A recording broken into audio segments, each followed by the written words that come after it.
trying to... Okay, just remember this. I'm just slashed across the wrist, Yeah. okay? So don't worry about you catching a little nick. And that's one thing to think about too. I mean, you might be watching this video going, oh, that one got by. Oh, that one got by. Oh, that one. Yeah, it got by, but he now is sliced from one side of his wrist to the other side. He's sliced all the way around his thumb, okay? He may have given me a little damage here on my forearm or on my chest, something like that. But his weapon hand is now out of the game. I've defanged the snake, as they call it. He has big problems, okay? And I'm going to be using another hand to now control that thing. And now I'm going to be using this hand to exact some damage. So these are critical things to remember. Don't be too nitpicky about what you're seeing here. This is basic drill to achieve a skill on which we're going to set more skills, okay? So this is not the ends to the mean. This is just the beginning of the whole thing. It's an ends to a mean, but it's a different mean than what you're looking at when you watch this video. If you're thinking this little thing here or this little thing here is a problem for us, okay? Again, what's one of the main rules of knife fighting? You're probably going to get cut. Okay, well, we got cut, okay? Was it a devastating cut? No. He came at me with a 2 at my neck. Go ahead and 2 at my neck. You know, I got this here. Come at me with 2 at my neck and really try for my neck. Oh, he got my arm, okay? Is that a big problem? No, it's not a big problem. He nicked me right here in my non-weapon hand, okay? His weapon hand, meanwhile, just got slashed from here to here, okay? He's got problems now. I now have this hand right here, and my knife is back over here. So who do you think has an advantage here? Well, if I'm stupid enough to go for his head, which I feel him moving, you know, I've got a problem, but I'm never going to go for his head on that first shot while his hands are up there because that's what I expect. I'm of course going to go here, and then I'm going to come here. I was thinking about running. Oh, yeah, well, that's what I was like. That was a good thought, too. Okay, so again, you know, as we advance this stuff through, I sometimes jump ahead and I get silly. But anyways, that's where we're going. This is not where we're going. Okay, so that's a 2, so come with a 1. Okay, that's a 2, so come with a 1. You got that 2 down. So, see, I got to get way over here. And a lot of times, that's all you're going to be able to get is a wrist on a wrist. Okay, now you come with a 3. Oops, come with a 3. Come with a 3. Okay, come with a 4. Okay, come with a 4. Come with a 5. Come with a 6. Okay, way over here. Come with a 7. Now you come way over here. Come with an 8. And try to come down this way. Come with an 8 again. They're just tough angles to get to. I mean, if he's really coming at you and you really have to block it, I think if you've worked on it a little bit, you're going to have a better chance at it. But in general, these are just they don't work. It's not what you would want to do. Now again, if I'm coming with that 8 again, boom, there, that's a whole lot different. Okay, that's a whole lot different. Especially when you come one more time, I'm just going to come with that pass, you know, and now I'm getting ready to come here and like X blocking and cut you. Okay, so it becomes a whole lot easier in other areas. And again, all we're doing is we're just forcing ourselves through this drill, really for the body English more than anything else. Okay, so did a 4, did a 5, did 8, so now you're going with a 9, so a 9, over a 10. And these almost look like 1s. I mean, I'm just trying to change his angle a little bit. And come with a 11, come with a 12. So I got to really get out of the way of that thing. Or you can come with that again. And I can kind of come like this and try to cheat a thing into it, which we'll look at some of that stuff later on. That's like trapping with the blade. Come with a nice hard at my face. So here, see how I can cheat you like that. So I'm going to block it. I'm going to block it, but I'm really cutting. Okay, so now my block becomes a cut.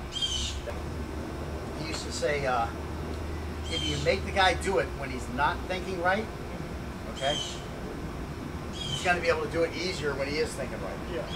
So you almost try to overload people with information, and the reason you try to overload them with information, somebody with information, and the reason I just keep throwing a concept, a new concept, a new concept, a new concept, is because what I want you to do, I don't want you to use your conscious mind to interpret this stuff and think about this stuff. I want your conscious mind so freaking, I want the filter in your conscious mind so jammed up that we have to start feeding it directly to the subconscious mind. That's what we're really trying to do when we go through this fast. That's another reason why I say, you know, don't worry about perfecting anything right now. Just go through it, let me lay something else on top of it, let me lay something else on top of it. I'm trying to almost jam the conscious mind so that we don't go through the conscious mind. I want to, you know, detour around the conscious mind and try to get this stuff straight into the subconscious mind. The reason we started talking about this is Scott was saying that, you know, he hadn't eaten today, you know, he's not thinking good and that type of stuff. And I said, good, you're exactly where I want you. That's and go. And go. And go. And go. And go. And go. And go. Whoa, whoa. Like I say, if I start speeding up, I work a whole lot better. That's why we have the pen. Let's see, and let me see. So that was a 8, so now you're coming to 9. And 10, and 11, and a 12. So I got to get out of the way and just try to get out. And this is the hard one. This is the easier one. Just got to kind of get that wrist way up there like that. Okay, good. And 3, this is hard. You got to really hollow. Here comes the 4. Here comes the 5. 6, get up nice and high. 7, get nice and high. 8, 9, 10, 11, that's a hard one. 12, easy. So, I mean, only that 1 and that 11 and the 3 are really the hard ones. Yeah. There's 3 hard ones. Now you want the Chinese. Right hand. Oh, sorry. And go. 1, and 2, and 3, and 4, and 5, and 6, and 7, and 8, and 9, and 10, and 11. Okay, 10, and give me the 11. I gotta really try to get out of the way. Okay, so again, we're just meeting the wrist with the knife. 4 could be this. This is a nice one. 4 could be all this.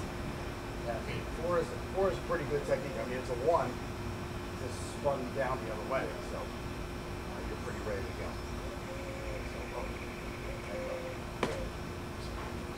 It's fine. Now step. Okay, so now come with a 3. 4, come with a 3, and now come with a 5. Come with a 6.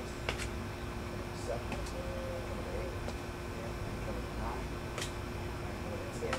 That's cone. 11, and cone as well.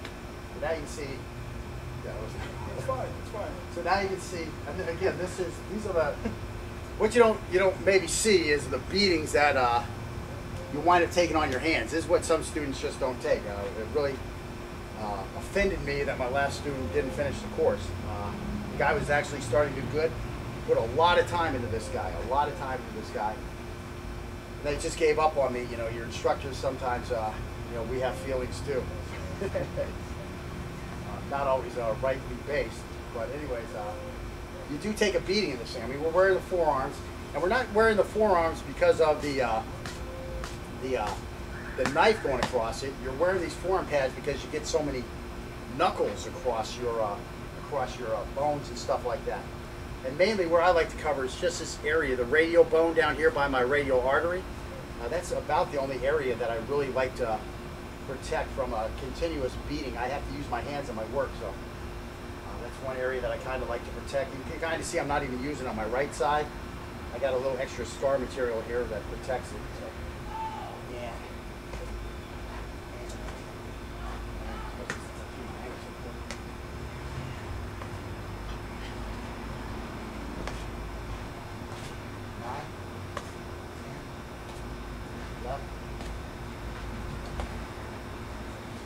So that's pretty good. You get through those pretty quick.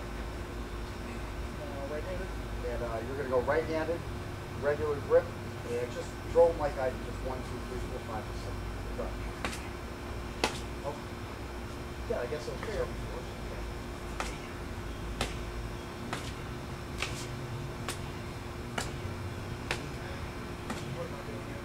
Well, you just got to a 10. Those were 9 10 and looked 10. more like a stab. Yeah, look more like a... Okay, so just give me a 10 with the knife up. Give me an 11. 12. That's a hard one to get to. That's it. I mean, it's a body English thing. I mean, it's just, it doesn't work, you know. You got problems there. And 3, 4, 5, 6,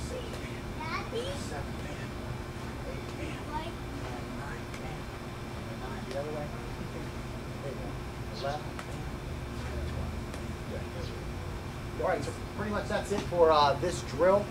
This was, again, static blocks using the body English, focusing on the body English, and just trying to get the knife into the right spot. Are we worried about getting it exactly in the right spot? No, because we, no, we're not really worried about getting the blocks 100% perfect right now, because we have more drills where we're going to continue to work on this, and at the same time we're going to be advancing concepts. So again, we're not looking at perfection. We're not looking for perfection at any area until we get to the end. That's where it should all come together.